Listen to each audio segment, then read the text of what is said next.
Magnetic effects of electric current. तो इसमें आपको दो बेसिक क्वांटिटीज हैं यहाँ पे, कौन कौन सी हैं?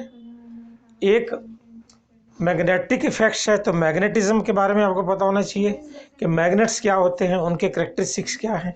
और दूसरा टॉपिक क्या है यहाँ पे? Electric current. तो आपको इलेक्ट्रिक करंट का पता होना चाहिए, जो आप पहले पढ़ चुके हो इलेक्ट्रिक करंट। तो मैग्नेट्स के बारे में आपने नहीं पढ़ा, इसलिए इस चैप्टर में उन्होंने मैग्नेट्स के बारे में बात करी है, इलेक्ट्रिक करंट के बारे में बात नहीं करी। सो इलेक्ट्रिक करंट, एक तो हम electric current, what is electric current? I is equal to Q upon T। Units आपको पता है, इसका एम्पियर यूनिट है। इलेक्ट्रिक करंट की ऐसे यूनिट क्या है? एम्पियर। तो और इसकी ये क्वांटिटी कैसी है तो स्केलर क्वांटिटी। क्वांटिटी क्या है? स्केलर। इसमें मैग्नीट्यूड है, magnitude only. But what about direction? Direction otherwise नहीं है, बट वायर के अंदर से तो डायरेक्शन होती है। वायर के अंदर डायरेक्शन होते हुए भी ये कौन सी क्वांटिटी है? क्योंकि इसमें इसको आप वेक्टर एडिशन नहीं कर सकते कि एक करंट इस तरफ जा रहा है, एक इस तरफ जा रहा है, तो जो फाइनल रिजल्टेंट करंट बनेगा वो बीच में कहीं जा रहा है, ऐसा तो नहीं कह सकते। एक करंट इधर जा रहा है, एक करंट इधर जा रहा है, इनको आप ऐड नहीं कर सकते उस हिसाब से, राइट। तो डायरेक्शन के हिसाब से आप इनको ऐड या सब्ट्रैक्ट या कुछ नहीं कर सकते हो, आप क्रॉस प्रोडक्ट या डॉट प्रोडक्ट कुछ नहीं कर सकते। आप क्या कर सकते हो? इसका मैग्नीट्यूड बस देख सकते हो, डायरेक्शन इसकी अदरवाइज नहीं होती। वेक्टर क्वांटिटीज के हिसाब से इसकी कोई डायरेक्शन नहीं है। तो अदरवाइज वायर के अंदर इसकी डायरेक्शन होती है, इसका मैग्नीट्यूड होता है। जैसे 5 एम्पियर लिखते हैं हम, 5 एम्पियर मैग्नीट्यूड है, डायरेक्शन होगी वायर के इस तरफ की। वेक्टर लॉ ऑफ एडिशन और सब्ट्रैक्शन या जो भी है वो नहीं लगते इसके अंदर, तो इसलिए ये कौन सी क्वांटिटी हुई? Scalar. Magnetic field,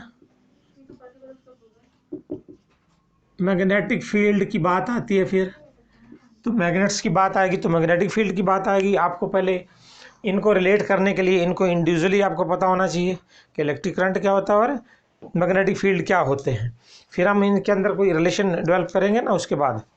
so what is magnetic field? Magnetic field is the region surrounding a magnet in which the force of the magnet can be felt और detected, or we can say it is the region surrounding a magnet in which it can attract other magnets or repel other magnets। भाई magnet के ऊपर तो या repulsion होगी या attraction होगी, लेकिन मैग्नेटिक सब्सटेंस जो होते हैं स्टील, निकल, आयरन, उनके ऊपर क्या होगी? अट्रैक्टिव फोर्सेस डेवलप होंगी। तो रीजन है सराउंडिंग दी मैग्नेट। तो आपको एक मैग्नेटिक फील्ड की definition. Second, magnetic field is represented by magnetic field lines। Magnetic field को किससे रिप्रेजेंट कर सकते हो आप? मैग्नेटिक फील्ड लाइन से रिप्रेजेंट कर सकते हैं, राइट। अब फिर बात आती है मैग्नेटिक फील्ड लाइंस क्या होती हैं। मैग्नेटिक फील्ड लाइंस क्या होती हैं? Magnetic field line is the path in which a hypothetical free north pole tends to move or moves when placed in the magnetic field। क्या होता है magnetic field? Magnetic field lines, it is the path in which the hypothetical magnetic field hypothetical north pole moves when placed in a magnetic field। मैं free north pole यहाँ पे रखता ये, this is the free north pole. अगर मैंने इसको यहाँ रखा है तो किसी डायरेक्शन में तो ये जाएगा ना, ये फ्री नॉर्थ पोल किसी डायरेक्शन में जाएगा। सो ये फ्री नॉर्थ पोल है और मान लो ये इस तरफ जा रहा है, तो ये मैग्नेटिक फील्ड लाइन की डायरेक्शन होगी। कब जाएगा ये? ऐसे, जब इधर से इसको क्या मिलेगी? रिपल्शन मिलेगी, और इधर से क्या मिलेगी? अट्रैक्शन। इट मीन्स यहाँ पे कोई नॉर्थ पोल होगा मैग्नेट का, यहाँ पे कोई साउथ पोल होगा, तो जा सकता है इससे इस तरफ। तो without the presence of defined magnet, अगर मैग्नेट यहाँ पे हमें विजिबल नहीं है तो हम मैग्नेटिक फील्ड लाइंस को बना ही सकते हैं कि किधर जाना चाहता है वो। जैसे आपका पीछे क्वेश्चन आपने अभी देखा कि करंट उसके अंदर मैग्नेटिक फील्ड की डायरेक्शन उसने पूछी थी उसी क्वेश्चन के अंदर। तो यहाँ पे भी हमारे पास एक फ्री नॉर्थ पोल है। Hypothetical means which is under our imagination only, which never exist alone. नहीं, नॉर्थ और साउथ तो पेयर में एग्जिस्ट करते हैं, तो नॉर्थ अकेला एग्जिस्ट नहीं कर सकता, तो हमारी इमेजिनेशन में हाइपोथेटिकल है। अगर आप ये मैग्नेट बनाओगे, ये नॉर्थ पोल है, ये साउथ पोल है, अब फ्री नॉर्थ पोल यहाँ रखते हो तो व्हाट विल हैपन, ये यहाँ से इसको रिपल्सिव फोर्सेस मिलेंगी और यहाँ से अट्रैक्टिव फोर्सेस। तो अगर आप इससे पैरेललोग्राम बनाते हो तो ये इस तरफ जाना चाहेगा, ये फ्री नॉर्थ पोल यहाँ के बजाय यहाँ आ जाएगा। अब यहाँ पे फिर से दो फोर्सेस लगेंगी, इसको नॉर्थ इसको रिपेल करेगा, साउथ अट्रैक्ट करेगा, तो यहाँ पे फिर से इसको दो फोर्सेस डेवलप होंगी और इसका जो रिजल्टेंट है ये वेक्टर की एडिशन लगेगा। इसके अंदर फोर्सेस है ना, फोर्सेस वेक्टर क्वांटिटी, तो फोर्स किस तरफ लगेगी, इस दोनों फोर्सेस से पैरेललोग्राम आप डेवलप करो तो जो उसका डायगोनल बनेगा वो उसकी डायरेक्शन होगी नॉर्थ पोल की। तो ये फ्री नॉर्थ पोल है, ये फ्री नॉर्थ पोल ऐसे जाना चाहता है इस तरफ, तो अगर यहाँ रखा तो ये ऐसे जाएगा, ऐसे जाके यहाँ मिल जाएगा, तो ये डायरेक्शन होगी किसकी, मैग्नेटिक फील्ड लाइंस की होगी। मैग्नेटिक फील्ड लाइंस को दो तरह से आप बना सकते हो, वो आपको पता ही है। So the basic thing is कि magnetic field is represented by magnetic field lines. Magnetic field is represented by magnetic field lines. What is magnetic field lines? It is a path along which a hypothetical free north pole moves when placed in a magnetic field. तो magnetic field को magnetic field line से हम represent करते हैं। तो ये जो magnetic field है, this is vector quantity, इसकी यूनिट होती है magnetic field की यूनिट क्या है इसकी, टेस्ला, इसकी ऐसा यूनिट है टेस्ला, टेस्ला में मेज़र करते हैं। और इसकी डायरेक्शन होती है, डायरेक्शन कौन सी होती है इसकी, जिसमें नॉर्थ पोल मूव करना चाहता है, that is the direction of this magnetic field. तो इसमें दो क्वांटिटीज होगी, ये वेक्टर है मैग्नेटिक फील्ड और ये क्या है, स्केलर है। इन दोनों को हमने रिलेट करना इस चैप्टर के अंदर। तो ये तो दो बेसिक चीज़ें हो गई। फिर आपके पास characteristics of magnetic field lines था, आपको याद है, characteristics of magnetic field lines. तो पहला कैरेक्टरिस्टिक क्या था, डायरेक्शन की बात थी। तो direction outside the magnet and inside the magnet. तो पहला पॉइंट डायरेक्शन का था, what is direction of the magnetic field lines, it is from north to south outside the magnet and south to north inside the magnet, thus they are closed curves। Direction की बात हो गई कि magnet के अंदर इसकी direction है, बाहर क्या है डायरेक्शन, नॉर्थ टू साउथ, और अंदर क्या है, साउथ टू नॉर्थ, तो thus they are closed curves। एक कैरेक्टरिस्टिक ये है। सेकंड कैरेक्टरिस्टिक क्या था, स्ट्रेंथ। स्ट्रेंथ रिलेटिव स्ट्रेंथ होती है, रिलेटिव स्ट्रेंथ, रिलेटिव स्ट्रेंथ का दूसरा point, the relative strength of the magnetic field is depicted by the degree of closeness of the magnetic field lines. Magnetic field lines की जो closeness है, that will give the direction of the, that will give the strength of the magnetic field at a point.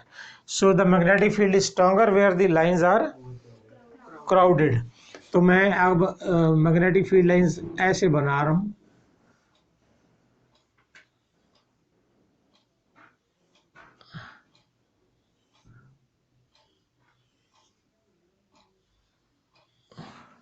What about the strength at different points? यहाँ पे the lines are overcrowded, the magnetic field is stronger, and here the lines are farther apart, the magnetic field is weak here. तो A और B point दो है मेरे पास reason. A पे क्या है, स्ट्रॉन्ग है मैग्नेटिक फील्ड, और B पे क्या है, वीक है मैग्नेटिक फील्ड, वीक ए के मैग्नेटिक फील्ड वीक है वहाँ पे। तो वहाँ पे क्या है, the lines are crowded, magnetic field is stronger there and here the magnetic field is weak. ये relative strength है, actual strength नहीं है, absolute strength नहीं है. This is relative, in comparative comparison की strength है दोनों जगह पे. Then the third point is, third point क्या आएगा हमारे पास? नहीं, वो third point, the two magnetic fields, magnetic field two magnetic field lines will never cross or intersect each other. They will never intersect. Why? इसका reason ये, this is very important question. Okay, why do we say that two magnetic field lines never cross each other? Because if they did, it means the north pole tends to move in two directions, which is not possible. तो एक north pole की direction होती है, मान लो एक line ये है, एक ये है, दोनों यहाँ क्रॉस कर गई. अब यहाँ पे अगर if I place a free north pole, where will it move? Will it go along this direction और दिस डायरेक्शन? तो दो डायरेक्शन में कोई एक सिंगल नॉर्थ पोल जा सकता है? नहीं. A north pole will not move in two direction, it will move only in one direction. So the no two field lines are found to cross each other. This is the third point. And fourth one is the parallel. Uniform magnetic field का characteristic क्या है? Uniform magnetic field, the magnetic field is said to be uniform where the field lines are parallel straight lines. Parallel भी बोलना है, straight lines भी बोलना है. The magnetic field is uniform where the magnetic field lines are parallel straight lines. Means uniform or constant magnetic field is represented by parallel magnetic field lines which are parallel to each other and straight lines. तो जी 4 characteristics हो गए इसके. ये हमारा एक magnetic field के बारे में था, मैग्नेटिक फील्ड के बारे में जो हमें इस चैप्टर के अंदर यूज़ करना है. सो अगर हमने मैग्नेटिक फील्ड को और इलेक्ट्रिक करंट को रिलेट करना है, इनके अंदर एक रिलेशन डेवलप करना है, if we need to develop relation between these two quantities, we know these basic things about these both the quantities. One is electric current, other is magnetic field. अगर हम इस चैप्टर में अब बात करेंगे तो आपको क्या ध्यान रखना पड़ेगा? इलेक्ट्रिक करंट की आपको क्या ध्यान रखनी पड़ेगी? मैग्नीट्यूड, इसकी वैल्यू, मतलब करंट स्ट्रांग होगा या वीक होगा, और डायरेक्शन ध्यान रखनी पड़ेगी कि करंट की डायरेक्शन क्या है. इसमें मैग्नेटिक फील्ड की स्ट्रेंथ और मैग्नेटिक फील्ड की डायरेक्शन. तो डायरेक्शन का ध्यान रखा जाएगा. स्ट्रेंथ तो ऑब्वियसली इंपॉर्टेंट है ही है, लेकिन करंट की डायरेक्शन, करंट वायर में से किधर पास हो रहा है, और मैग्नेटिक फील्ड की डायरेक्शन क्या है जो मैग्नेटिक फील्ड लाइंस बताती हैं, that is the direction of the magnetic field. तो दोनों की स्ट्रेंथ तो रहेगी हमारे दिमाग में, लेकिन और क्या साथ में याद रखेंगे? Direction of this electric current and direction of the, बेटा वायर से तो डायरेक्शन रहेगी ना, वायर के अंदर तो रहेगी भैया. हम इसको वेक्टर ऑफ एडिशन और सब्ट्रैक्शन नहीं लगा सकते, but electric current has a direction as well. Direction होती है, लेकिन एडिशन सब्ट्रैक्शन वेक्टर क्वांटिटी नहीं है ना ये, तो वो वाले रूल नहीं लगते इसके अंदर. इज इट क्लियर भाई? आप कहीं पे आप बच्चों को यहाँ कन्फ्यूज़न होता है कि ये क्या रहा, ये तो इसकी डायरेक्शन कहाँ से आ गई. डायरेक्शन होती है. कैसे डायरेक्शन होती है? आपके पास मिल्क है, मिल्क आप जग से एक बकेट में डालते हो और एक जग से दूसरी बकेट में डालते हो, तो डायरेक्शन हुई ना मीनिंगफुल. कि आप इधर डाल रहे हो तो डायरेक्शन लग गई, उधर डाल रहे हो तो डायरेक्शन लग है. लेकिन जो मिल्क है that is not vector quantity, उसकी जो क्वांटिटी है दैट इज स्केलर, वॉल्यूम होता है. लेकिन डायरेक्शन, पोरिंग की डायरेक्शन तो है ना कहीं. वाटर जाता है रिवर का, तो रिवर का वाटर इधर फ्लो कर रहा है या इधर फ्लो कर रहा है, it is meaningful. But flow water is not vector quantity, because उसको वेक्टर के हिसाब से आप ऐड सब्ट्रैक्ट थोड़ा जो कर रहे हो. एक वाटर इधर जा रहा है, एक वाटर इधर जा रहा है, तो आप उनको क्यों ऐड करोगे भाई? एक वाटर यहाँ जा रहा है, एक वाटर यहाँ जा रहा है, तो vector law of vector addition थोड़ा ना रहेगा उसके अंदर. समझ आई मेरी बात? फोर्सेस जो हैं, एक चीज़ पर फोर्स लगाते हो तो दो फोर्सेस हैं, उसको वेक्टर के हिसाब से आप ऐड कर सकते हो. स्केलर क्वांटिटीज़ की भी तो कोई ना कोई डायरेक्शन ऑफ फ्लो या ऐसे कुछ होती है, लेकिन आप वेक्टर एडिशन उसमें थोड़ा कर सकते हो. Electric current is scalar quantity, तो फ्लो की तो डायरेक्शन इसकी रहेगी क्योंकि चार्जेस का फ्लो है ये, राइट। मेरी बात समझ आई आपको कि ये स्केलर वेक्टर नहीं है, स्केलर है, पर इसमें डायरेक्शन है, फ्लो की डायरेक्शन तो रहेगी ना। मेरी बात समझ आई ये वाली। और ये क्या है, ये तो है ही वेक्टर क्वांटिटी मैग्नेटिक फील्ड, तो इसमें डायरेक्शन रहती है, तो दोनों की डायरेक्शन और दोनों के मैग्नीट्यूड की रिलेशन डेवलप होगी इसके अंदर, और दोनों को जब मिलाएंगे तो there will be a third parameter as well. Third क्या आ जाएगा, फोर्स डेवलप हो जाएगी। पहले हम इसको रिलेट करते हैं कि दोनों से क्या डेवलपमेंट होती है। इज इट क्लियर, मेरा ये टॉपिक समझ आया।